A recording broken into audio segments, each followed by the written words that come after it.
आज इस वीडियो में हम जानेंगे हमारे शरीर में स्पर्म कैसे बनता है। कुछ लोग कहते हैं जो मेरा स्पर्म होता है 40 बूंद खून में 1 बूंद स्पर्म बनता है। तो कोई ये कहता है कि यह हमारे शरीर के लिए सबसे बहुत ज़्यादा इम्पॉर्टेंट होता है। हम सब जानते हैं कि हमारे शरीर में स्पर्म का निर्माण हमारे टेस्टिस में होता है। आइए जानते हैं स्पर्म कैसे बनता है।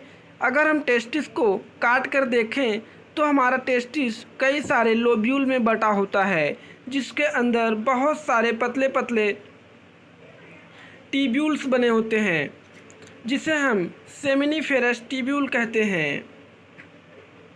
सेमिनिफेरस ट्यूब्यूल के अंदर ही हमारे स्पर्म का निर्माण होता है। जब इस ट्यूब्यूल को अगर हम क्रॉस सेक्शन में काट के देखें तो यह ट्यूब्यूल कुछ इस तरीके से दिखाई देता है। इसमें 2 स्पेशल सेल्स पाई जाती हैं। सबसे फर्स्ट सेल होता है, एक होता है हमारा स्पर्मेटोगोनियम जो ऊपर की तरफ है, और दूसरा होता है सर्टोली सेल। तो अब हम जानते हैं स्पर्मेटोगोनियम सेल क्या करता है। यह सेल खुद को विभाजित करके हमारे अंदर स्पर्म का निर्माण करता है। कई सारे स्वरूपों में बदलते हुए यह स्पर्म का रूप ले लेता है। और जो मेरा सर्टोली सेल होता है, इसका काम होता है हमारे शुक्राणुओं को बनाने के लिए स्पर्मेटोगोनिया सेल को पोषण प्रदान करता है।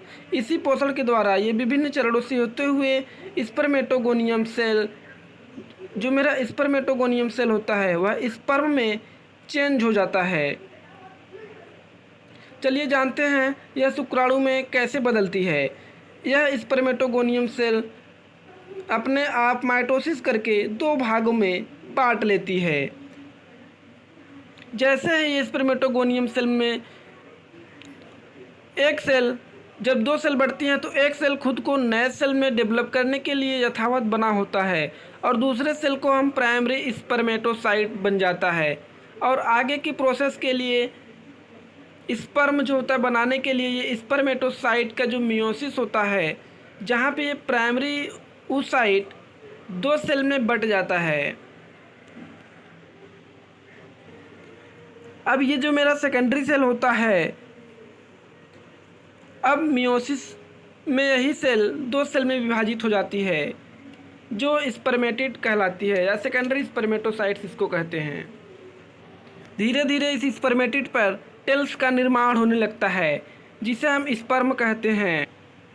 अब यह स्पर्म सेमिनिफेरस ट्यूब्यूल के ल्यूमेन में आ जाते हैं, और वहाँ से हमारे एपिडिडाइमस में आकर स्टोर हो जाते हैं, जहाँ हमारे स्पर्म मूवमेंट करना सीखते हैं, और यहीं पर आकर स्पर्म मैच्योर भी होता है।